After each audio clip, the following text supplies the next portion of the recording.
मित्रों नमस्कार। मैं धनीराम पटेल, एडवोकेट, बिलासपुर, छत्तीसगढ़। और आज हमारे साथ जुड़े हुए हैं हरि मोहन साहब, प्रोफेसर, एनालिस्ट और हिस्ट्री पॉलिटिकल साइंस के बहुत बड़े एनालिस्ट हैं। और इनके साथ आज पहले बार अपना चर्चा हो रहा है। तो आज की जो चर्चा का विषय है फ्यूचर ऑफ हिंदू माइनॉरिटी इन पाकिस्तान। पाकिस्तान में हिंदू अल्पसंख्यकों के भविष्य के बारे में चर्चा के लिए हम जुड़े हुए हैं। तो सबसे पहले मैं तो सभी व्यूअर्स को रिक्वेस्ट करूंगा कि मेरे चैनल DR पटेल को लाइक, सब्सक्राइब, बेल आइकन दबाएं। और IAS विथ हरि मोहन साहब का जो चैनल है उसको भी लाइक, सब्सक्राइब करें, बेल आइकन दबाएं। तो मोहन साहब, जब भारत स्वतंत्र हुआ उस समय जो वर्तमान पाकिस्तान है उसमें जो सेंसस है 1941 के उसके अनुसार 26% हिंदू और सिख थे। हिंदू भी थे, सिख थे। लगभग वेस्ट पंजाब में 13% सिख थे। और आज जो स्थिति है पाकिस्तान में, जो 2017 का जो सेंसस जनगणना है उसके अनुसार मात्र 1.6% बचे हैं हिंदू। और सिंध में ज्यादातर सिंध में है जो वहाँ 7 से 8% है। बाकी पंजाब में सिर्फ एक रहीमियार खान डिस्ट्रिक्ट है दक्षिण पूर्व में पंजाब के, जो सिंध से लगा हुआ है। वहाँ अधिकांशतः पंजाब के जो हिंदू हैं वो हैं। और KPK खैबर पख्तूनख्वा में तो बिल्कुल 5,000 हैं और बलूचिस्तान में भी 5 से 6,000 हैं। तो मैं देख रहा था पिछले 1-2 माह से मोहन साहब कि जो 44 लाख हिंदू बचे हैं उसमें भी 18 लाख लोग वीजा के लिए आवेदन लगाए हुए हैं हिंदुस्तान में आने के लिए। तो हिंदू माइनॉरिटी के फ्यूचर के बारे में पाकिस्तान में आप क्या कहना चाहेंगे? सबसे पहले तो धन्यवाद सर, आपने इस तरीके का एक ऐसा टॉपिक उठाया।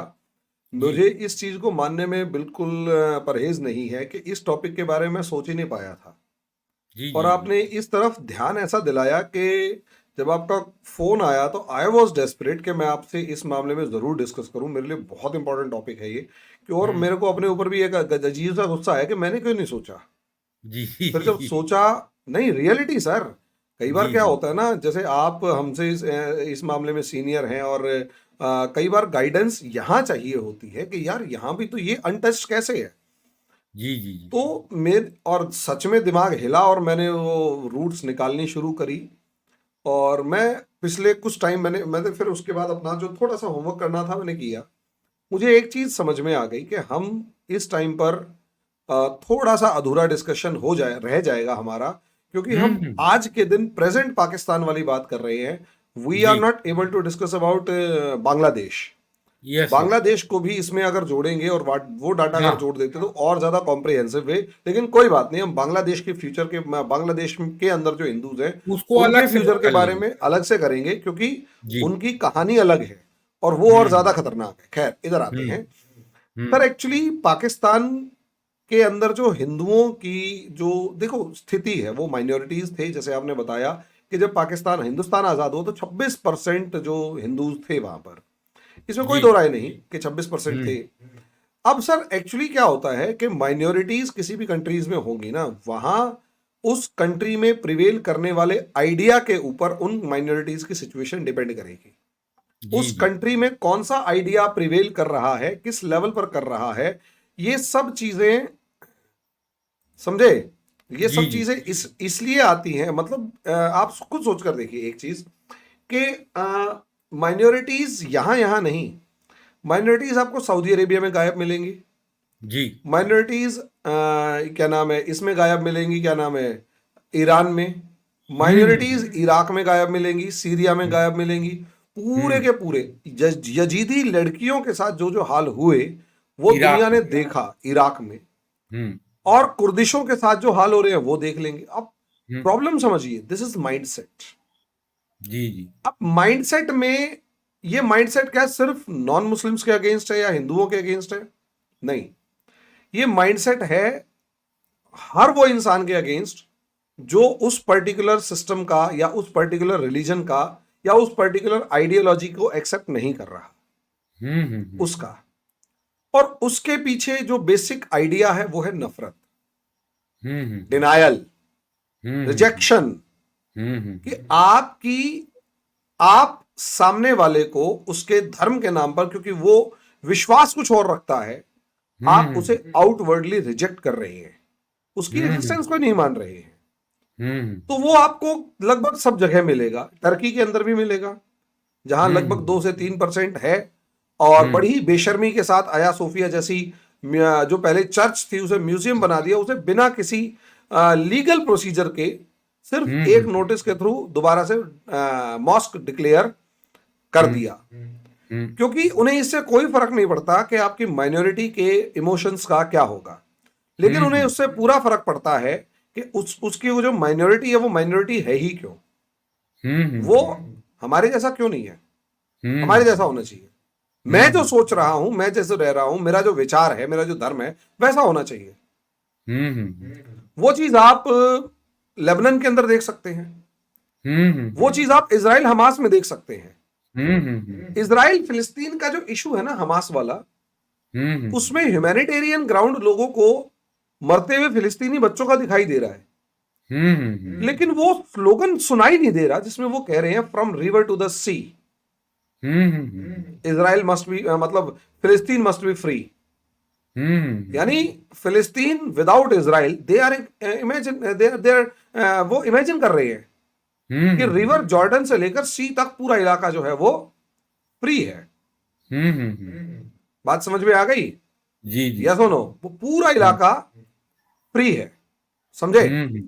अब ये हुआ, ये अगला पार्ट यहां पर अगर आप देखेंगे तो इसमें एक चीज साफ नजर आई, साफ तौर पर, और वो ये थी कि साहब, जो दूसरे को रिजेक्ट करना है, उसकी एग्जिस्टेंस को डिनाई करना है, सब चीजें क्या ये पाकिस्तान में थी? अल्टीमेटली आप ये देखेंगे कि इंडिया में थी आजादी से पहले। तो असलियत में हुआ ये था, औरंगजेब या इवन 1857 तक भी आप देखेंगे तो इस एलीट क्लास, जो मुस्लिम एलीट क्लास थी, जो मौलाना क्लास थी, उसके अंदर तो ये था, लेकिन कॉमन मासेस में नहीं था। कॉमन आदमी भाषा वैसी ही बोलेगा जो लोकल बोलता है, क्योंकि उसकी संस्कृति, यहां एक चीज समझनी होगी, जो एलीट क्लास था उसकी संस्कृति और धर्म दोनों अलग था, और वो संस्कृति और धर्म इंपोज कर रहा था। अब उसमें कई जगह पर वो कामयाब हुए संस्कृति को, सॉरी, धर्म को बदलने में और रिलीजन को बदलकर इस्लाम कन्वर्ट करने में। पंजाब, बंगाल, सिंध, ये ऐसा है। लेकिन ग्राउंड लेवल पर वो कल्चर को चेंज नहीं कर पाए। और भारत का जो कल्चर है वो समावेशी है, इंक्लूसिव है, वो स्वीकार कर लेता है। क्योंकि ऐसा नहीं है कि इस्लाम के अंदर कोई ऐसी नई फिलॉसफी थी जो हमारी कंट्री में और कहीं नहीं थी हर जगह थी। आप इसे आप देख सकते हैं कि वो किस तरीके की फिलॉसफी थी, वो आपको इस तरीके से दिखाई देगी। इस्लाम वाली जो फिलॉसफी थी कि आपको बुद्धिज्म के अंदर, जैनिज्म के अंदर, आर्य समाज के अंदर, वेदों के अंदर ऐसी थी। और 5000 साल पुरानी, 10,000 साल पुरानी सभ्यता ने अलग अलग धर्म, अलग अलग विचारों के साथ रहना सीख लिया था। उसमें कोशिश की गई वहाबिज्म, जब 1840 में तीतू मीर एंड ऑल, इन्होंने वहाबिज्म वगैरह के एक आइडिया को शुरू किया, वहाबिस्ट मूवमेंट शुरू किया, उसमें था ऐसा कुछ के थोड़ी सी हिंदुओं को रिजेक्ट करना एंड ऑल। लेकिन रियलिटी ये थी कि कहीं ना कहीं ग्राउंड लेवल पर आम आदमी जो था वो हिंदू मुसलमान एक था। ठीक है, हम, अब प्रॉब्लम ये थी, हिंदू मुसलमान जब एक था तो मतलब कल्चर एक था, रिलीजन अलग था। तो कल्चर एक होने की वजह से, भाषा एक होने की वजह से, खान पान एक होने की वजह से, जो रिश्ते नाते होने एक होने की वजह से सब चीजें चलती थी, इसमें कोई दो राय नहीं है, और वो झेल लेते थे। प्रॉब्लम तब शुरू हुई जब अंग्रेजों ने 1857 के विद्रोह में उस हिंदू मुस्लिम एकता से डर के विभाजन की दीवार, डिवाइडिंग लाइन क्रिएट करनी शुरू करी। वो एक इंपॉर्टेंट सेक्टर, बहुत इंपॉर्टेंट था सर वो। वहां से सिचुएशन डाइवर्ट होनी शुरू हुई, वहां से सिचुएशन चेंज होनी शुरू हुई, बदलनी शुरू हुई। जैसे आप ये देखिए सर सैयद अहमद खान, मैं ये मानता हूं और मेरी बहुत बार बहस भी हो जाती है कई मामलों में कि यार असलियत में जो हिंदू मुस्लिम जो कल्चरल लेवल पर, ग्राउंड लेवल पर डिवाइड करने का काम था, वो वहां से शुरू हुआ। आइडिया जो पहले से चला आ रहा था उसे असलियत में पॉलिटिकली अलग प्रूव करना कि हम और तुम अलग हैं, our interest are not same, वो सैयद अहमद खान ने शुरू किया। जैसे उन्होंने सबसे पहले ये कहा कि यार हिंदू मुसलमान दो अलग अलग धर्म हैं, ये कॉन्फ्लिक्टिंग इंटरेस्ट है और साथ नहीं रह सकते। और सबसे बड़ी बात ये कि वो मुसलमानों के बारे में ये कहते हैं कि आप मुसलमानों को कहते हैं कि आप हिंदुओं को, अगर अंग्रेज चले गए तो हिंदू राज आ जाएगा, इसलिए अंग्रेजों के राज को स्वीकार करो। जबकि इस्लाम की पहली लड़ाई ही क्रिश्चियनिटी से हुई थी, हिंदू तो बाद में आए थे। लेकिन नहीं, सोचकर देखिए कितना बेवकूफ बनाया कि इस्लाम, अगर मुसलमान यहां सुरक्षित रहना चाहता है और हिंदुओं से बचना चाहता है तो अंग्रेजी राज को स्वीकार करो। और कांग्रेस यहां क्योंकि डेमोक्रेसी मांग रही है, इसलिए डेमोक्रेसी में मेजॉरिटी विंस, बहुसंख्यक जो है उसके सत्ता आती है और हिंदुओं की सत्ता आ गई तो मुसलमान खतरे में आ जाएगा। तो पहली बार मुस्लिम हित खतरे में, वो नारा दिया गया सर सैयद अहमद खान के द्वारा, और साफ कह दिया मुसलमानों से कि कांग्रेस में शामिल मत होना क्योंकि ये एक हिंदू पार्टी है। सब अंग्रेजों ने इस चीज को लपक लिया और अभी तक जो आइडिया नॉन स्टेट एक्टर की फॉर्म में था, नॉन पॉलिटिकल एक्टर की फॉर्म में था, एक्टर की तरफ से था, उसे एक पॉलिटिकल रंग दिया गया मुस्लिम लीग बना के। आप इससे अंदाजा लगाइए मुस्लिम लीग क्या है असलियत में जनाब। मुस्लिम लीग नवाबों से लेकर जमींदारों से लेकर इन सब की पार्टी थी और धर्म की रक्षा के लिए बनी थी। उसका किसी भी तरीके से मूवमेंट से कोई लेना देना नहीं था। मैं कईयों से पूछता हूं कि मुस्लिम लीग का एक मूवमेंट बता दो जो हिंदुस्तान की आजादी के लिए हो। नहीं, कहीं नहीं। उन्होंने अपने जीवन में एक मूवमेंट चलाया और वो खिलाफत मूवमेंट था। खिलाफत, और उसमें भी मजे की बात यह है, उस खिलाफत मूवमेंट को चलाने के अगेंस्ट जिन्ना थे। जिन्ना ने खिलाफत मूवमेंट को सपोर्ट नहीं किया था क्योंकि वो रत्नाबाई पेटिट, उनकी वाइफ का नाम था रत्नाबाई पेटिट। वो 14 साल की थी जब वो जिन्ना 40 साल के थे, और 14 साल की रत्नाबाई पेटिट जिन्ना के दोस्त की बेटी थी। दिनशा पेटिट या दिनशा ऐसे कुछ नाम था, उनकी दोस्त की बेटी थी, उससे प्यार हो गया था। मतलब 40 साल सर, मैं 39-40 के आसपास का हूं सर। मेरी 39-40 के बीच की उम्र है। मैं 14 साल की लड़की से कैसे प्यार कर सकता हूं क्योंकि मेरी बेटी की उम्र 15 साल है। बिल्कुल बिल्कुल। अब वो जिन्ना की हवस थी क्या थी मुझे नहीं पता, और वो कैसे उस नजर को देख रहा था, और वो रत्नाबाई पेटिट को कैसे उसने स्वीकार कर लिया, क्या कर लिया साहब मुझे माफ कीजिए, मैं सोच नहीं पा रहा क्योंकि मैं जैसे ही सोचता हूं मुझे इमेजिन ही नहीं हो पाता। मैं अपनी क्लास के अंदर इतने बच्चों को पढ़ाता हूं, मेरी सर पूरी क्लास लड़कियों की है। एक कॉलेज के अंदर इंस्टीट्यूट की ब्रांच चलती है, वहां पूरी क्लास लड़कियों की है। वो लड़कियां मतलब पापा और चाचा की तरह बिहेव करती है मेरे से, मुझे वो मेरी बेटियां नजर आती हैं। अब जनाब पॉसिबल कैसे है, मुझे ये सिर्फ इतना बता दीजिए सर। पॉसिबल इसलिए है क्योंकि, और दोस्त की बेटी, कैन यू इमेजिन, दोस्त की बेटी। मेरा कई बार दिमाग घूमता है और मैं वो जिन्ना से पूछता हूँ यार जिन्ना को अगर अपनी भाई की बेटी पसंद आ जाती तो क्या वो पॉसिबल था? और ये ऑन रिकॉर्ड है, ये लोग मानते, मतलब ऐसा आदमी जिसको, और उसके बाद वो उसका पर्सनल मैटर तो फिर हो ही नहीं सकता ना साहब। और करो तो भाई पब्लिक लाइफ में तो आप होने नहीं चाहिए क्योंकि पब्लिक लाइफ से पता नहीं कौन कैसी शिक्षा ले जाएगा, मैं तो बता ही नहीं सकता। फ्रेंकली बता रहा हूं। अब इसका नेक्स्ट लेवल, तो जिन्ना जैसा एक कनिंग आदमी, जिन्ना जैसा एक धूर्त इंसान जो था, वो नवाबों के द्वारा सेलेक्ट किया गया क्योंकि जिन्ना जितना पढ़ा लिखा, धूर्त भले ही था लेकिन पढ़ा लिखा था। जितना पढ़ा लिखा इंसान कभी भी आपके मतलब इन नवाबों को मिल गया और वहां से जिन्ना और कांग्रेस के रास्ते अलग होने शुरू हो जाते हैं आगे चल के। हालांकि गांधी और जिन्ना की बहुत बनती थी, बाद में पावर शेयरिंग को लेके और आइडियोलॉजिकल डिफरेंस को लेके दोनों अलग अलग हो गए। और एकदम से जिन्ना अपनी बहन फातिमा रत्नाबाई पेटेट जो है वो अप्रोक्सीमेट 1929 के अंदर एक्सपायर हो जाती है, और उसके बाद वो क्या नाम है उसकी बहन फातिमा जिन्ना, वो जिन्ना के अंदर जो हवस टाइप की थी ना सर, वो कन्वर्ट कर देती है उस हवस को पॉलिटिकल हवस में। यहां जिन्ना चेंज करते हैं अपने आप को दुनिया को बेवकूफ बनाने के लिए, वो अचकन पहनना, टोपी पहनना एंड ऑल। उसने जिन्ना ने इस नफरत को बढ़ाने का काम तब किया जब 1937 में इलेक्शंस होते हैं और पूरी मुस्लिम लीग को 4.4% वोट मिलते हैं। और मजे की बात यह है, जो लोकल ग्राउंड लेवल मुसलमान था, भले ही उस टाइम फ्रेंचाइज का जो लेवल था वो कम था, लेकिन लोकल जो पढ़ा लिखा लोकल मुसलमान था वो कांग्रेस को सपोर्ट कर रहा था साहब। मुस्लिम लीग का नामो निशान नहीं था। यूनियनिस्ट पार्टी, कृषक प्रजा पार्टी बंगाल में थी, पंजाब में यूनियनिस्ट पार्टी थी, और यहां सिंध के अंदर एक बहुत ही हिंदू मुस्लिम लेवल पर क्या नाम है अल्लाह बख्श की पार्टी थी। अब आप मुझे ये बताइए साहब, मुसलमानों ने पूरी मुस्लिम लीग को 4.4% वोट दिया। जिन्ना पहुंचे अलीगढ़ मुस्लिम यूनिवर्सिटी, जहां पर जिन्ना की फोटो के नाम पर वो लोग अपना सर कटाने को तैयार रह जाते हैं। उस अलीगढ़ मुस्लिम यूनिवर्सिटी जिन्ना पहुंचता है और जिन्ना कहता है, जनाब भाई मैं तो बिल्कुल जिसे कहते हैं कि मुझे कुछ सपोर्ट चाहिए। सोचकर देखिए, अलीगढ़ मुस्लिम यूनिवर्सिटी का स्टूडेंट पहला जिन्ना को फॉलो करने वाला कार्डर बनता है। उस स्टूडेंट को प्रिपेयर करवाया जाता है, उन लेक्चरर्स को प्रिपेयर करवाया जाता है कि कैसे कैसे आगे बढ़ेंगे। सर यहां पर वो जो कल्चर वाला पार्ट था ना ग्राउंड लेवल पर, हिंदू मुसलमान के बीच में दोनों एक दूसरे को प्यार कर रहे हैं, भाई बंधु मान रहे हैं, दोनों एक दूसरे का सरनेम को एक्सेप्ट कर रहे हैं।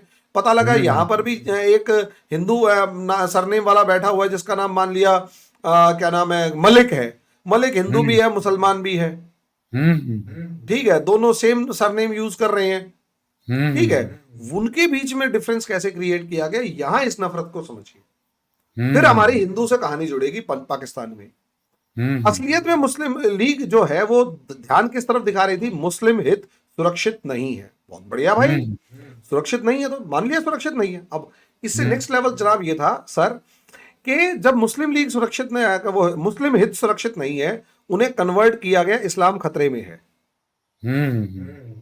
एक है मेरे इंटरेस्ट जो है वो सिक्योर नहीं है, और दूसरा कहते हैं तेरे इंटरेस्ट छोड़, इस्लाम इज इन डेंजर। अब आम मुसलमान को कैसे भरोसा दिलाएंगे इस्लाम इज इन डेंजर? आजकल भी सोशल मीडिया पे चलता है जी, वहां मस्जिद तोड़ दी, वहां वो तोड़ दी, वहां वो तोड़ दी, और पता लगा फैक्ट चेक करके ढूंढा जाता कि नहीं ये पुरानी फोटो निकली या झूठ निकली या ऐसा कुछ नहीं था। ये बरगलाने का काम पाकिस्तान ने भी एक बार किया था कि लड़की के चेहरे के ऊपर बड़ा छर्रे लगे हुए थे और वो फोटो दिखाई, तो हमारी इंडियन गवर्नमेंट ने उसको काउंटर किया था कि वो जो छर्रे लगे वो फोटो जो पाकिस्तान ने दिखाई वो झूठ बोल रहा है, और वो फोटो फिलिस्तीन के बच्चे की थी, पाकिस्तान कश्मीरी की नहीं थी। हाँ यूएनओ में या यूएनओ के अंदर। तो ये केस तो होते रहते हैं साहब। आज अगर ये केस है, आपके पास सोशल मीडिया काउंटर का आर्गुमेंट कर सकते हैं। उस टाइम पर रिपोर्ट्स क्या, अखबारों में झूठी खबरें क्या छापी जाने लगी कि जी बिहार में जहां कांग्रेस की सरकार है और हिंदू बहुल है, वहां औरतों को बिना कपड़ों के सड़कों पे घुमाया गया, सारी की सारी मुस्लिम औरतों को, और उनके जो दूध वाले पार्ट्स हैं वो काट दिए गए। कैन यू इमेजिन जी, वहां मस्जिद तोड़ दी, वहां इतने मुसलमान मार दिए, घर जला दिए, औरतों की इज्जत लूट ली, ये कर लिया वो कर लिया। अब वो जो अखबार थे वो लोकल लैंग्वेज में आम आदमी के पास घरों में जाने लगा, और वहां डिस्कशन शुरू हुआ कि ये हिंदू मार रहा है, हिंदू मार रहा है, Hindu is the enemy, Hindu is the enemy. अब यहां वो जो हिंदू इज द एनिमी था, जहां हिंदू मेजॉरिटी में था वहां तो उसको तक तो खबर पहुंची नहीं, और जहां मुस्लिम माइनॉरिटी में था उस तक भी खबर ज्यादा नहीं पहुंची। खबर पहुंची बंगाल में रहने वाले हिंदू के पास और मुसलमान के पास, और खबर पहुंची पंजाब और सिंध में रहने वाले मुसलमान के पास। अच्छा, खास बात यह कि वहां पंजाब सिंध बंगाल के अंदर जो हिंदू बचे हुए थे, या तो वो एलीट क्लास था जो जमींदार और राजा महाराजा होया करते थे, या फिर वो लोवेस्ट क्लास था जो मतलब क्या नाम है, साफ सफाई और मतलब निचली जातियां थी। अब क्योंकि मिडिल क्लास के ऊपर सबसे ज्यादा दबाव था और मिडिल क्लास को इस्लाम कन्वर्ट करवा दिया गया। यहां तक 1947 तक का ग्राउंड प्रिपेयर कर लिया गया और हिंदुओं के अंदर एक भय का माहौल तो बना दिया गया था। दंगे अब शुरू हो चुके थे। सर सिचुएशन सबसे ज्यादा तब खराब होती है जब डायरेक्ट एक्शन डे बनाया जाता है बंगाल में, और ग्राउंड लेवल पर अब हिंदुओं को भी बताया गया कि भाई अब हिंदू महासभा या कुछ ऐसे ऑर्गेनाइजेशंस थे जो वहां होने वाले अत्याचारों को यहां दिखा रहे थे। यहां अखबारों के अंदर तो एक काउंटर बैलेंस होना शुरू हो गया। वहां से क्या मामला शुरू हुआ साहब? वहां से मामला शुरू हुआ कि ग्राउंड लेवल पर जब हिंदू मतलब कल्चरल डिफरेंसेस क्रिएट करने की कोशिश की गई। आज भी आप देखो हमारे बीच में कल्चरल डिफरेंस क्या है। हमारे यहाँ हिजाब का मामला सबसे बड़ा है, जबकि पहले आज से 2 जनरेशन पहले कोई हिजाब नहीं पहनता था। 1 जनरेशन पहले यानी मेरी माँ वाली जनरेशन जो है ना, उसने भी कभी हिजाब नहीं पहना। आज ही नई नई हिजाब पहनने वाली लड़कियां आ गई हैं। क्यों? वो इसलिए आ गई हैं सर क्योंकि कल्चरल डिफरेंस क्रिएट किया जा रहा है, ताकि क्या नाम है, कपड़े देख के, बोली देख के एक दूसरे लड़ पड़े। वो उस टाइम ग्राउंड लेवल पर क्रिएट किया गया। और क्योंकि मुस्लिम कम्युनिटी वहां ज्यादा थी, बंगाल और पंजाब और सिंध के अंदर, वहां वो अखबार ज्यादा चले और ऐसी पार्टियां ज्यादा थी जो मुस्लिम डोमिनेटेड थी। अच्छा, पार्टियों को भी नाराजगी थी कि इन हिंदू कई जो जीत के आ गए हैं, हमें इनके सपोर्ट की जरूरत ही क्यों पड़ रही है, हमें इनके पूछना ही क्यों पड़ रहा है। देखिए सोच कर देखिए मानसिकता कि हमें इनसे पूछना ही क्यों पड़ रहा है, हमें इनके सपोर्ट की जरूरत ही क्यों है, हमें हाथ जोड़ने की जरूरत क्या है। अगर ये हिंदू पॉपुलेशन नहीं रहेगी तो ये जितने भी सांसद वगैरह हैं ये भी नहीं रहेंगे, भगा देंगे इनको। तो कम से कम हमें इस हिंदू के सामने मतलब हाथ नहीं फैलाना पड़ेगा, इससे कुछ मदद नहीं मांगनी पड़ेगी। ये नफरत दोनों जगह। अब हुआ साहब यही, जब नोआखली के दंगे हुए तो उसकी खबरें जब हिंदू बहुल इलाकों में पहुंची तो नफरत वहां पर भी पैदा हो चुकी थी। और अंग्रेजों ने इस नफरत को हमेशा बढ़ाने का काम। मेरा एक टॉपिक खत्म हुआ 1947 तक का। अब सवाल अगला, पार्टीशन के बाद। पार्टीशन के टाइम तक किसी को नहीं पता था, और अभी भी एक एएमयू के अंदर शायद एक रिसर्च पूरी हो गई या नहीं हो गई। उस टाइम के जो बचे कुचे लोग हैं उनसे पूछा जा रहा है, उनके वंशजों से पूछा जा रहा है कि जब हिंदुस्तान पाकिस्तान बन रहा था तो तुम्हें क्या पता था कि क्या ये देश अलग हो जाएंगे। तो वहां के लोग थोड़ा थोड़ा कह रहे थे, क्योंकि देखिए माने या ना माने किसी को ये नहीं पता था कि पार्टीशन होगा। सबको ये पता था, एक अंदाजा था। अनपढ़ आदमी ऐसी ही अजम्पशन करता है कि हमें ये तो नहीं पता था कि बंटवारा हो जाएगा। हमें सिर्फ इतना पता था कि मुसलमानों की बातें जिन्ना देखेंगे और हिंदुओं की बातें गांधी देखेंगे, और दोनों मिलजुल के राज करेंगे। हम तो जिन्ना के पीछे रहेंगे और गांधी के पीछे हिंदू रहेंगे। ठीक है जी, बात समझ में आ गई। अब वो बंटवारे का मामला क्या था, क्योंकि लोगों में के बीच में कंफ्यूजन थी। अब यहां अंग्रेजों ने लॉजिक तो ये दिया कि साहब कहीं लड़ना पड़े, लेकिन रियलिटी ये थी कि अंग्रेजों ने किसी तरीके का माइंड मेकअप करने की कोशिश ही नहीं करी, आम जनता को बताने की ही कोशिश नहीं करी कि वो प्लान क्या करने जा रहे हैं। इसलिए उन्होंने क्या किया, वो क्या नाम है, क्या नाम है, रेड क्लिफ को बुलाया और 2-2.5-3 हफ्ते के अंदर अंदर हिंदुस्तान पाकिस्तान के गांवों के बीच में, गली कूचों के बीच में लाइन खींच दी। नतीजा ये हुआ साहब, एकदम से जब पता लगा, नक्शे जारी हुए 17 या 18 अगस्त को, तब दुनिया हिंदुस्तान हिलके रह गया और लोगों को अब पता लगा कि हम हिंदुस्तान में थे, पाकिस्तान में थे। एकदम से वो हिंदुस्तान में रहने वाले बहुत सारे मुसलमान पाकिस्तानी बन गए और बहुत सारे पाकिस्तान में रहने वाले मुसलमान हिंदुस्तानी बन गए। हिंदू जो है वो हिंदुस्तानी बन गए। अब मुस्लिम लीग तो पाकिस्तान की पार्टी होगी तो वो वहां जाएगी, तो मुस्लिम लीग के नेता कहां जाएंगे जनाब, मुस्लिम लीग के कार्यकर्ता कहां जाएंगे, मुस्लिम लीग को वोट डालने वाले कहां जाएंगे, वो तो किसी ने सोचा ही नहीं, और अंग्रेज चाहते भी नहीं थे कि वो सोचा जाए। यहां पर अब साहब एक तरफ तो कि जी अब हमारा हिंदुस्तान ही देश है, हिंदू सोचेगा हमारा देश हिंदुस्तान है। अब उसमें एक पुश फैक्टर काम करेगा कि उनकी प्रॉपर्टीज पर कब्जा करने वाले गैंग खड़े हो जाएंगे। अब मान लिया किसी की हवेली बहुत बड़ी है, बढ़िया है, अब उसको कब्जा करने वाला एक गैंग खड़ा हो जाएगा जो उनकी प्रॉपर्टीज पे कब्जा करके अपना हजम कर जाएगा। तो कोशे वो तभी कब्जा हो पाएगा जब उस जमींदार को वहां से भगाया जाएगा। यहां से ट्रेनें कट कट के, बहुत से हिंदू अपनी मर्जी से आ रहे थे कि यार हम तो हिंदुस्तान में ही रहेंगे, और वो थे जिनकी बहुत बड़ी बड़ी एस्टेट्स वगैरह नहीं थी, छोटे मोटे खेत वेत थे, वो कहते बाद में आके देखेंगे, अभी तो हम छोड़ के जा रहे हैं। वो वहां से छोड़कर चले गए, आना शुरू हो गए। अब वो ट्रेनें काट काट के भर भर ट्रेनें जो कटी हुई ट्रेनें थी वो भारत भेजने के पीछे का बेसिक लॉजिक ये था, और इसे प्रवोक, मेरा पूरा मानना है कि इसे प्रवोक करवाया गया अंग्रेजों के द्वारा, और रोकने की कोई कोशिश नहीं की गई ताकि ये दंगे ज्यादा भड़के और ज्यादा से ज्यादा कटी हुई ट्रेनें एक दूसरे के देश में जाएं ताकि दुश्मनी फैले। अंग्रेजों ने ये काम किया, चलो जी हो गया, बढ़िया काम। अब जैसे ही ये दुश्मनी फैलने लगी, जबरदस्त लेवल पर ये दुश्मनी फैलने लगी, एक दूसरे की मारकाट मचने लगी या भगाने लगे एक दूसरे को, जनाब वहीं से प्रॉब्लम शुरू हो गई। अब ऑब्वियस सी बात है, जो पैसे वाला था उसके लिंक थे, उसने अपनी प्रॉपर्टी बेची, सस्ते में दी, कुछ भी थी, गारंटी करी, और कैसे भी करके वहां से अपना बोरिया बिस्तरा लेके निकलने की तैयारी करने लगे जत्थों के अंदर। 10,000, 20,000, 50,000, 60,000 ऐसे ऐसे ग्रुप्स होते, मरते कटते काटते बचते बचाते कहीं से भी वो ट्रेनों के रास्ते, जंगलों के रास्ते कैसे भी इंडिया पहुंचने लगे, और जो कब्जा गैंग थे वो जबरदस्त लेवल पर कब्जा करने लगे। पंजाब के अंदर खासकर, बंगाल में भी ऐसे हो, पंजाब में भी हुआ, मैं पंजाब की बात कर रहा हूं, बंगाल में बाद में देखेंगे, हमारी बात हुई है सर। अब साहब वहां से वो आगे बढ़ने लगे।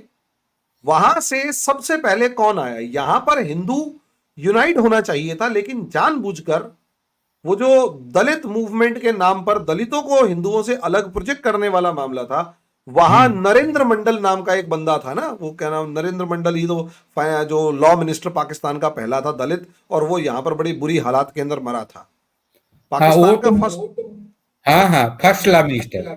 फर्स्ट लॉ मिनिस्टर था, शायद उसका नाम नरेंद्र मंडल समथिंग कुछ था, ठीक है, मैं थोड़ा सा नाम भूल रहा हूं साहब। वो इसीलिए बना था क्योंकि वो अपने आप को हमेशा B.R. अम्बेडकर जनाब सर के कंपैरिजन में रखता था। सर उसको देख के, क्योंकि वो मंडल जी जो है वो वहां थे, पाकिस्तान में रह गए थे, तो बहुत सारे दलित भाई वहां रह गए, बहुत सारे हिंदू भाई वहां रह गए, और बहुत सारे ऐसे भी हिंदू वहां रह गए जिनको उनके पड़ोस वालों ने, पड़ोसियों ने बड़े ही समझदारी के साथ या बहुत एक उसके साथ रोक लिया, या फिर वो किसी स्ट्रॉन्ग पोजीशन पर थे। डोमिनिक लेपियर ने किताब लिखी है फ्रीडम एट मिडनाइट, उसमें डोमिनिक लेपियर ने एक बात कही जिसको पढ़ के मेरा रोंगटे खड़े हो गए, और हो सकता है हमारे बहुत सारे भाई बहनों के यहां रोंगटे खड़े हो जाएं। जब जवाहरलाल नेहरू आजादी के सारे फंक्शन वगैरह निपटू के 1-2 दिन बाद खाना खाने के लिए बैठे, तो रात को लगभग 12 बजे फोन आया, फोन लाहौर से था, और नेहरू को गाली बकते हुए कहते हैं तुमने क्या किया, हमारी हंसती खेलती दुनिया उजाड़ दी। कि क्या हुआ कि अगस्त की इस चिलचिलाती हुई गर्मी में, लाहौर में इतना मानसून आता नहीं है, अगस्त की इस चिलचिलाती गर्मी के अंदर हमारी लाइट काट दी गई है, हमारा पानी काट दिया गया है, और हमारी हिंदू कॉलोनी के बाहर ये जो दंगाई हैं, मुसलमान हैं, ये हथियार लेके बैठे हुए हैं कि हम प्यासे मरते घर से बाहर पानी लेने के लिए पहुंचे और हमारी गर्दनें उतार दें और हमारी कोठियों पे कब्जा कर ले। ये प्लानिंग की गई ना। अब इंडिया के अंदर तो यहां, अब इंडिया की भी कभी बात करेंगे कि सारे मुसलमानों को क्यों नहीं भगाया जाता, किसको नहीं, हम इस पे बात करेंगे सर अगर आप समय देंगे तो। रियलिटी है वहां बचा कौन, कुछ वो लोग जो ठीक ठाक पोजीशन पर थे और उनको उनके मुसलमान दोस्तों ने, जानकारों ने बचा लिया, या वो जगह जहां पर वो मेजॉरिटी में थे, या फिर सबसे ज्यादा वो गांव भी जहां हिंदू मेजॉरिटी में थे, या कुछ कस्बे या कुछ जिले, या फिर ये जिले, लेकिन सबसे मेन कुछ जो लोग बचे ना जनाब, वो थे दलित समाज। बिल्कुल। क्योंकि इनके दिमाग में बात आई, और ये जम्मू कश्मीर वाले मामले में भी था कि SC STs को अपने यहां इसीलिए बिठाया गया कि हमारी लेटरिन कौन साफ करेगा, हाँ हाँ। ये किसी हिंदू ब्राह्मण का नाम नहीं था, काम नहीं था ये कहना मॉडर्न वर्ल्ड में, ये मुस्लिम गवर्नमेंट्स का काम था। और यहां जो पाकिस्तान के अंदर हिंदू बच गए थे, उनमें से भी बहुत सारे हिंदू वही थे जो दलित थे, बिल्कुल अभी भी हैं सिंध अभी में और भी है। पंजाब। और उनको बाकायदा इस तरीके से रखा जाता है कि हमारे यहाँ टॉयलेट साफ कर लेगा और साफ सफाई कर लेगा, झाड़ू वाड़ू लगा देगा, जमादार की नौकरियां। आज भी पाकिस्तान में बहुत सारी नौकरियां ऐसे निकलती हैं उसमें। जिनके अंदर लिखा जाता है जमींदार, हाँ सॉरी जमादार, लेकिन वो हिंदू होना चाहिए, हाँ, बिल्कुल बिल्कुल बिल्कुल। मुसलमान उसमें अलाउड नहीं है। सोच कर देखिए हम्म साहब, ये माइंडसेट आज भी है। ये जो जय भीम वाले शोर मचाने हैं, जय भीम जय भीम, भाई साहब वो जो इसी मीम वालों से कहो कि वहां पाकिस्तान में जो दलितों का हाल कर रखा है वो बताओ। साहब जिसके पास पैसा है वो जुगाड़ लगा के आ रहा है। अब मामला क्या हुआ, मैंने शुरुआत करी थी कि ऐसे मामले कल्चर से शुरू करते हैं साहब। तो कल्चर उस टाइम पर पंजाब में ही क्यों, क्योंकि जिन्ना ने क्या किया कि वहां की संस्कृति की बेड़ा गर्क कर दिया। क्या कि भाई हो तुम पंजाबी और सीखो उर्दू। साहब भाषा कॉन्फ्लिक्ट क्रिएट हो गया, और इस्लाम के नाम पर नतीजा ये हुआ कि उन्होंने खुलकर अपने आप को मुसलमान के मानकर सबसे पहले तो हिंदुओं को भगाया। इसीलिए पंजाब वाली साइड में आपको हिंदू दिखाई नहीं दिया, बिल्कुल नहीं। रहीम और यार खान नफरत वाला कल्चर इसीलिए था वहां पर क्योंकि वो क्रिएट ऐसे किया गया। आप देखो, माने या ना माने, पंजाबी कम्युनिटी में एक सुपीरियरिटी कॉम्प्लेक्स तो होता है कि हम दूसरों से ऊपर हैं, गोरे लंबे चौड़े क्या हैं वो बात की बात, लेकिन पंजाबी कम्युनिटी में एक सुपीरियरिटी कॉम्प्लेक्स होता है। अब वो सुपीरियरिटी कॉम्प्लेक्स के साथ इस्लाम जुड़ गया तो और ज्यादा सुपीरियर हो गए। और क्योंकि इस्लाम के डॉक्यूमेंट्स में लिखा है कि मूर्ति पूजा काफिर है, और बाद में उनके मौलानाओं ने पढ़ा दिया कि वाजिबुल कत्ल है, तो और ज्यादा एग्रेसिव हो गए। तो ज्यादातर को उन्होंने मार के भगा दिया, दलित थे वो बच गए। और यही रीजन है, आपने कहा कि सिर्फ एक जिला छोड़ दिया जाए जहां एक सिग्निफिकेंट नंबर में हिंदू हैं, साउथ रहीम यार खान। रहीम यार खान, उसके अलावा आपको कोई भी हिंदू डोमिनेटेड तो छोड़ो, हिंदू एक सिग्निफिकेंट नंबर में भी नहीं मिलेगा, जैसे आप कह रहे हैं कि 5,000 और समथिंग। अब दूसरी बात, सिंध में और पंजाब में फर्क ये है जनाब, सिंध जो है वो अपने आप में एक इस्लामिक पार्ट है, मतलब सिंध जो है वहां का कल्चर जो है वो व्यापारियों वाला है। और सिंध की एक खास बात यह है कि ज्यादातर सिंध का मुसलमान राजा दाहिर को अपना पुरखा मानता है। और ये राजा दाहिर जो हिंदू था पुरखा मानता है, और जो सिंधी कल्चर है व्यापारी वाला, वो कहीं ना कहीं आपको दिखेगा कि हिंदुओं को कमतर ही सही लेकिन एक्सेप्ट कर लिया, और उतनी बुरी तरह मारकाट नहीं मचाई।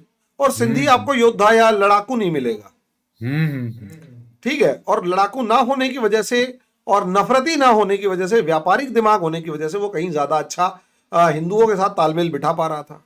और यही कारण है कि हिंदू आज भी वहां पर है। अच्छा, एक पंजाब इंटर के अंदर कल्चर, एक सेकंड लास्ट सर, पंजाब का जो कल्चर है वो कहीं ना कहीं किसानों वाला है, नफरती है, और किसानों वाला है, और इस्लाम के नाम पर उन्होंने नफरत कुछ ज्यादा और स्ट्रेट फॉरवर्ड हो गए। नतीजा क्या, उन्होंने हिंदुओं से दुश्मनी निकालनी शुरू कर दी। आउटकम ये कि ज्यादा से ज्यादा हिंदुओं को मार के भगाया गया। पंजाब जो है वो लगभग हिंदू लेस हो चुका है। यस सर, आप कुछ पूछ रहे थे? हाँ, मैं ये बोल रहा था, उसमें एक जो उसके जो बात किए सिंध में जो 32% थे, उसमें लगभग 25% लोग हिंदुस्तान आ गए, बचे वो दलित और जो आदिम माने जनजाति लोग, वही लोग बचे हैं। अब मैं वही तो चीज कह रहा हूं ना, वो झेल ही इसलिए पा रहे हैं क्योंकि वो उनको एक्सेप्टेंस है, और कहीं ना कहीं वो वाला लेवल नहीं है। पंजाबियों ने उनको ही मार दिया। आप इससे अंदाजा लगाइए, वो काकार जो है इनका प्रधानमंत्री, वो मैसेज लिख रहा है या ट्वीट कर रहा है कि काश अल्लाह मुझे इतनी ताकत दे कि इस पाकिस्तान में सारे के सारे हिंदू जो हैं वो मुसलमान हो जाएं और सारा इस्लाम हो जाए। तो उससे पूछो भैया, बाकी शिया सुन्नी बनेंगे नहीं बनेंगे, और देवबंदी बरेलवी बनेंगे या नहीं बनेंगे, कोई तो बताओ। वो इस बात पे जवाब नहीं देगा। तो साहब ये माइंडसेट जो है ना वो नफरत वाला, वो क्रिएट किया गया, और वो इस हद तक क्रिएट किया गया जबरदस्त लेवल पर कि नफरत सिखा दी, और हिंदुओं को जैसे तैसे मार के भगाना शुरू कर दिया। अफगान वॉर जब आया ना साहब, तो अफगान वॉर के बाद वो सिचुएशन और ज्यादा क्रिटिकल हो गई। अफगान वॉर में और ज्यादा क्रिटिकल हो गई सिचुएशन। क्या क्रिटिकल सिचुएशन हुई कि साहब इस्लामाइजेशन और ज्यादा बढ़ावा दिया जाने लगा। मुजाहिदीन चाहिए थे ना, तो मुजाहिदीन चाहोगे तो इस्लामाइजेशन क्रिएट करोगे। तो इस्लामाइजेशन कैसे क्रिएट होगा? वो जियाउल हक ने क्या किया, दाढ़ी रखना, नमाज पढ़वाना, ऑफिस में भी नमाज की छुट्टी देना और सब चीजें करना शुरू कर दिया। टेंट्रम। नतीजा क्या हुआ सर? और मौलानाओं से लेकर इन सबको ज्यादा छूट दे दी, और जितने प्राइवेट स्कूल्स और दूसरे मॉडर्न एजुकेशन वाले स्कूल्स थे उनको उनकी गर्दन दबानी शुरू कर दी। उससे मौलानाओं के हाथ में पूरा एजुकेशन सिस्टम आ गया, और मौलानाओं ने सिर्फ एक काम किया, गर्दनें काटने के लिए पढ़ाना शुरू किया। साहब धार्मिक शिक्षा दूसरों से नफरत, सिर्फ धार्मिक शिक्षा ज्यादातर केसेस में दूसरों से नफरत सिखाती है, और अगर वो रेफरेंस गलत लेना शुरू कर दे तो और ज्यादा नफरत सिखाती है। और अगर वहाबिज्म आ जाए तो वो कहना ही क्या, वो एक्सट्रीम फॉर्म में नफरत है। वह यहां पर यही हुआ। हाँ। तो हरि मोहन साहब, मैं ये पूछना चाहता हूँ कि जो 1.6%, लगभग 44 लाख जो बचे हैं हिंदू और 16,000 लगभग सिख हैं, ये मेरे को तो लगता है निकट 20-25 साल में लगभग पाकिस्तान हिंदू मुक्त हो जाएगा लगता है। जैसे जिस टाइप की स्थिति है, मियां मिट्ठू जैसा कर रहा है सिंध में, जहां पे सबसे अधिक पॉपुलेशन है हिंदुओं का, तो ये तो लगभग हिंदू मुक्त ही हो जाएगा अगले 25-30 साल में। साहब देखो, अफगानिस्तान में तो हिंदू बचे नहीं है, सब खत्म हो गए। 6 लाख थे, खत्म हो गए 70 के दशक में। अब पाकिस्तान का नंबर है, और वो ऑब्जेक्टिव जो है वो किस तरीके से वो नफरती माइंडसेट पहुंच रहा है। और आप बता रहे हैं, आप जो मिठू मियां है वो जिस तरीके से तूफान मचाए हुए है और उसको सपोर्ट मिलता है, वो साफ तौर पर दिखाई दे रहा है। अब इसका नेक्स्ट लेवल समझिए क्या है कि असलियत में इन्हें हिंदुओं की जरूरत भी है ताकि वो दलित बने रहें और इनके छोटे मोटे काम निपटा दे। अब प्रॉब्लम ये है कि हिंदुओं को लास्ट टारगेट वो पंचिंग बैग की तरह, इसलिए हर जगह पर जब जब इनकी सरकारें कमजोर हुई, जब जब इनकी पकड़ सरकार के कमजोर हुई, इन्होंने एंटी हिंदू जो माइंडसेट था उसे, एक्टिविटीज थी, उन्हें बढ़ावा देना शुरू किया। आप कभी भी देखिएगा, जब जब पॉलिटिकल टर्मोइल होगा और जब जब सरकार पे दबाव होगा, एकदम से 2-4 खबरें ऐसी उड़ेंगी कि मंदिर तोड़ दिया, 14 साल की बच्ची उठा ली, 15 साल की बच्ची उठा ली, एकदम से शोर मचता है। यानी they are using Hindus as a bait, एक बोटी की तरह इस्तेमाल कर रहे हैं। जो जैसे ही पॉलिटिक्स को चैलेंज करने वाली कोई अथॉरिटी आती है, एक हिंदू परिवार को बोटी की तरह उनके सामने फेंक दिया जाता है। और वो जो क्या नाम है, मजहब के भूखे भेड़िए जो हैं, उस हिंदू परिवार को अलग अलग तरीके से नोच खाने की तैयारी में लग जाते हैं। चाहे उसकी बेटी को उठा के किसी 50 साल के बुड्ढे से शादी कर दें, 14 साल की लड़की को, और हाई कोर्ट जैसा बेशरम जो उसको जस्टिफाई करे कि अब तो हो गई, अब क्या कर सकते हैं, ठीक है, या फिर उसके परिवार वालों को जान से मार देना। अब उसमें ऑफिशियली क्या किया गया, मैं तो अभी तक 70 साल से 75 साल से साहब इन सबके टॉर्चर को देख देख के हैरान हूं, और सल्यूट है इन लोगों को जो आज भी अपने आप को हिंदू कह रहे हैं। साहब इनकी शादियां तक रजिस्टर नहीं करवाई गई, और आप एडवोकेट हैं और इतनी अच्छी प्रैक्टिस करते हैं, आप खुद सोच के बताइए सर, स्टेट अगर किसी शादी को जायज ही नहीं मानेगा तो उसके बच्चों को भी कोई लीगल राइट्स नहीं होंगे, हस्बैंड वाइफ को लीगल राइट्स नहीं होंगे। वो बहुत सारे मामलों में तो क्या नाम है, हस्बैंड वाइफ के लेवल पर वो क्लेम ही नहीं कर पाएंगे। और पाकिस्तान जैसे एक रेडिकल कंट्री के अंदर और रेडिकल सोसाइटी के अंदर मेरे हिसाब से तो कोई थानेदार पूछेगा, भैया ये बताइए ये बच्चे किसके हैं, औरत रेप केस लिखवाने जाएगी, ये बच्चे किसके हैं, कि ये बच्चे तो मेरे हैं, कि पति कौन है, कि ये सर्टिफिकेट दिखा, सर्टिफिकेट आएगा, काजी कहता मैं क्यों दूं, तो पहले मुसलमान बन, वरना सर्टिफिकेट ही नहीं मिलेगा। अब 2017 तक तो कोई लॉ ही नहीं था, क्योंकि इस्लामिक स्टेट है, और इस्लामिक स्टेट जो है रेस्ट ऑफ द कम्युनिटीज को आउटवर्डली रिजेक्ट करता है, इसलिए इनकी शादियां नहीं, second class citizen, second class citizen. और सर यही एक मामला था, और यही एक रीजन था कि इन औरतों को 2 मिनट में पेशा प्रूव कर देते थाने के अंदर ही, कोर्ट तो बाद मामला बाद में पहुंचता था, और रेप तक को जायज ये कह के ठहरा दिया जाता था कि पैसे लिए थे। सोच कर देखिए साहब, अब जो आपने जैसे बताया कि 2017 के अंदर एक लॉ बना जो इंप्लीमेंट नहीं हुआ है, वो लॉ भी अ, इसलिए बना ताकि दुनिया को दिखाया जा सके। जी, ये माने मोहन साहब, सिंध के प्रोविंशियल असेंबली ने हिंदू मैरिज एक्ट पास किया 2016 में। उसमें गवर्नर का सिग्नेचर हो गया। उसके बाद उसको भेजा गया, इम्प्लीमेंट हुआ नहीं। मौलानाओं की जो काउंसिल है, मौलवी काउंसिल या जो भी बोलते हैं, इस्लामिक क्योंकि council. Pakistan declared Islamic state है, तो कोई भी कॉन्स्टिट्यूशनल अमेंडमेंट इस्लामिक है कि नहीं, इसका सुपरविजन करता है मौलानाओं की काउंसिल। उसके पास भेजा गया, वो ठंडे बस्ते में डाल दिया गया, इम्प्लीमेंट हुआ नहीं। और फिर पाकिस्तान के सेंट्रल गवर्नमेंट ने इस्लामाबाद हिंदू मैरिज एक्ट करके 2017 में एक एक्ट लाया, मैंने हिंदू मैरिज एक्ट करके, वो भी राष्ट्रपति के सिग्नेचर हो गया। उसके बाद जो मौलानाओं की काउंसिल है उसको भेजा गया, वो भी इम्प्लीमेंट नहीं हुआ है।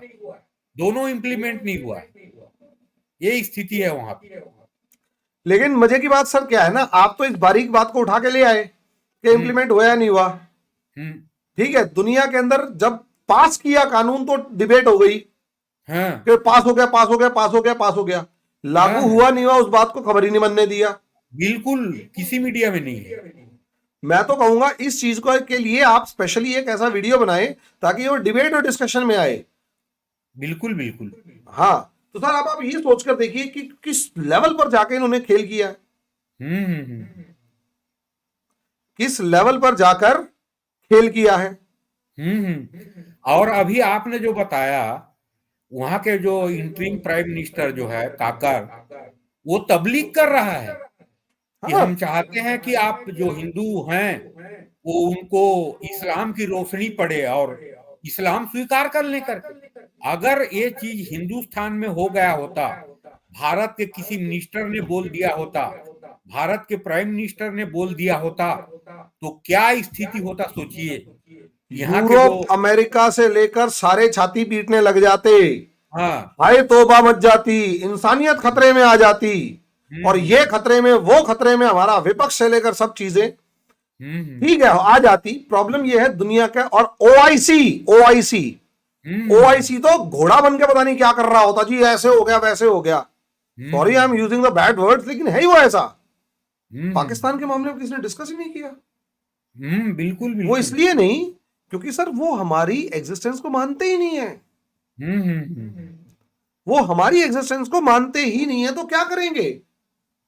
अगर वैसा हिंदुओं के खिलाफ कोई बयान होगा तो बहुत बढ़िया। और हम्म हमारा देश कम्युनिस्ट माइंडसेट से घिरा हुआ है, जिसके हम्म अंदर हिंदू देवी देवताओं को गाली बकना बड़ा हम्म काम है, और एक हम्म मुस्लिम को ओवर मुस्लिम होना बढ़िया काम है। हम्म यानी मैं हिंदू होकर अपने देवी देवताओं की पूजा अगर करूंगा तो मैं ऑर्थोडॉक्स हो गया। हम्म और मुस्लिम जितना ज्यादा मुस्लिम होगा वो उतना बढ़िया हो गया। इन सारे कंजरों से खुंदक है जो मुझे हम्म ऑर्थोडॉक्स कह के मेरे को चिढ़ाने की कोशिश करते हैं कि ब्राह्मणवाद हम्म फैला रहा है, ब्राह्मणवाद फैला रहा है। साहब हम्म ब्राह्मणवाद नहीं, मैं मेरी विश है मैं जिसको पूजू। हम्म मेरा मन करेगा मैं पत्थर को पूजूंगा, मेरा मन करेगा आसमान को पूजूंगा, तेरे बाप का क्या जाता है। लेकिन हम्म क्योंकि उसने एक आइडिया क्रिएट करना है कि you are something, you are that, this, ये सब चीजें, तो उस माइंडसेट ने हिंदुओं को एक बहुत इंफीरियोरिटी कॉम्प्लेक्स में लेके आ गए। और यही एक कारण है कि हिंदुस्तान में पाकिस्तान के हिंदुओं के एवज में आवाज उठाना भी गुनाह हो गया। और आवाज सर उठाना भी। सर सैयद अहमद खान को आप जो नहीं बोल रहे थे कि पाकिस्तान में वन ऑफ द फाउंडर माना जाता है, और हाँ, उसका बता रहा हूं मैं, 1862 में जब ब्रिटिश गवर्नमेंट ने United province, presently Uttar Pradesh में, हिंदी देवनागरी को एक कोर्ट की लैंग्वेज एक्सेप्ट किया, उसका सबसे पहले उसने विरोध किया कि हमने यहाँ शासन किया है 1800 साल, और इनकी देवनागरी हिंदी को कैसे कोर्ट के एक लैंग्वेज के बारे में, एक ऑफिशियल लैंग्वेज के बारे में, उसको एक ऑफिशियल लैंग्वेज बोल सकते हैं, कैसे अंग्रेज एक्सेप्ट कर रहा है, उसका विरोध किया है। और उसका कहना था कि कांग्रेस जो पार्टी है वो लोकतंत्र पे आधारित है, और जब लोकतंत्र आ जाएगा हिंदुस्तान में तो मेजॉरिटी में है हिंदू लोग और उनकी सरकार आ जाएगी। तो हम 800 साल से शासन किए हैं, वो क्या करेंगे हम? इसलिए कांग्रेस की और लोकतंत्र की विरोध करती थी। मुस्लिम लीग का एजेंडा ही लोकतंत्र के विरोध, सेकुलरिज्म के विरोध, सबका विरोध रहा है। लोकतंत्र से कोई दूर दूर से संबंध नहीं रहा मुस्लिम लीग से। तो मोहन साहब इसको थोड़े आप शार्ट आउट करते हैं। बिल्कुल लास्ट मैं कंक्लूजन रिमार्क चाहूंगा, एक और एपिसोड करेंगे इसको, कि सर। इसमें आप क्या सोचते हैं कि ये जो पाकिस्तान में हिंदू और सिख कुछ माइनॉरिटी हैं, इनका भविष्य क्या लगता है? जैसे मैं बोल रहा हूं कि 30 साल 25 साल में टोटल हिंदू मुक्त हो जाएगा पाकिस्तान, वो आपका क्या व्यू है, क्या लगता है आपको? सर देखिए, 25 साल लगेंगे या अगले कुछ साल लगेंगे, मैं उसको तो मानता हूं कि भाई लगभग इतने में तो बिल्कुल ही, या हो सकता है उससे पहले ही हिंदू मुक्त हो जाएगा। क्योंकि जो रेडिकल फोर्सेस है वो बहुत ताकतवर है, बहुत ज्यादा ताकतवर है, और दुनिया आंख मूंदे बैठी हुई है, आंख मूंदे। अब सवाल यह है कि जब तक वो रहेंगे तब तक वो कितनी प्रताड़ना झेलेंगे, ये डिबेटेबल इशू है। और क्या दुनिया में उनके खिलाफ किसी तरीके की कोई आवाज उठाई जाएगी, ये डिबेटेबल इशू है। चिंता इस चीज की है कि यार वो जब तक, अब तक 75 साल उन्होंने क्या अत्याचार झेला, जबकि उनकी शादी तक रजिस्टर नहीं है। सर, शारदा माता टेम्पल को आपने कॉफी होम बना दिया है, कैफे बना दिया। Can you imagine? यानी वो टेम्पल में बैठ के कॉफी पी रहे हैं, सिगारेट फूक रहे हैं और सब चीजें एंजॉय कर रहे हैं। एक नहीं, कम से कम सारे 3000 मंदिर और गुरुद्वारे घर बन गए हैं। प्रॉब्लम तो सर भविष्य यही है, भविष्य यही है, एग्जैक्टली यही है कि खत्म तो हो रहे हैं। अब सवाल ये है 25 साल 15 साल, वो अब रही बात 18 लाख बंदों ने वीजा अप्लाई किया है। यहां अपनी सरकार भी बड़ी निकम्मी है। पहली बात तो वो लोग यहां आएंगे कैसे, यही एक बड़ा इशू है। और उससे बड़ा इशू है अपनी सरकार को और बतेरे काम नजर आते हैं। यूं नहीं कि भाई उनको बचा ले, रोहिंग्या जैसों को बसा सकते हो, और वो रोहिंग्या किसी बुद्धिस्ट को सिर्फ इसलिए मार रहा है क्योंकि उसको लगता है कि रोहिंग्या बुद्धों को क्या नाम है वहां मारा गया, बुद्धों ने हमें वहां मारा तो हम यहां मारेंगे। ये अभी आपसे शायद इसी मामले पे डिस्कस हुआ था। तो साहब जब ये मामला है तो वहां से आने वाले हिंदुओं को क्यों रोक रहे हो? और अगर मान लिया बुला भी लिया तो क्या होगा? मान लिया बुला भी लिया, चलो हमने बुला लिया, तो सर बुला लिया तो पता है क्या होगा? यहां वाले छाती पीटने लग जाएंगे, वो शाहीन बाग हो जाएगा। शाहीन बाग वही, शाहीन बाग इसलिए थोड़ा ना हो रहा कि मुसलमानों को समस्या आ रही है, शाहीन बाग इसलिए हो रहा था कि हिंदुस्तान, पाकिस्तान से हिंदू कैसे आ जाएगा। यस। और अब लड़ाई इस चीज की भी है ना कि भाई बुलाओ उनको। हालांकि उनमें से एक आधा, मैं यूं कह रहा हूं 1 लाख आता है तो उसमें से एक कोई एक आधा जासूस भी निकल जाता मरा हुआ सा या कुछ भी, या हो सकता है उसको किसी फॉर्म में भेजा जाए। लेकिन सर भविष्य तो बिल्कुल बेकार लगता है। जो अफगानिस्तान का हाल हुआ है वैसा ही होगा। फिर इन लोगों की आहें जो है ना, इन लोगों के आंसू जो हैं, वो कितनी बर्बादी करेंगे वो समय बताएगा। सर कश्मीर इसलिए नहीं जला के मतलब कश्मीर बैटल ग्राउंड था, कश्मीर इसलिए जला क्योंकि कश्मीर के अंदर 4 लाख लोगों के आंसू थे, बद्दुआएं थी। वही हाल पाकिस्तान तालिबान का हो रहा है, अफगानिस्तान का वही हाल हुआ, और वही हाल आपके अब पाकिस्तान का होता हुआ नजर आएगा। सर बिल्कुल बिल्कुल। तो हरि मोहन साहब, थैंक यू, आपने समय निकाला और चर्चा में आप मैंने शामिल हुए। और ये चर्चा जो हुआ है एकेडमिक चर्चा है, कोई पॉलिटिकल डिस्कशन नहीं था, फैक्ट पे आधारित था। तो व्यूअर्स को भी ये अच्छा लगेगा और उनको भी एक ज्ञान मिलेगा। तो थैंक यू हरिमोहन साहब।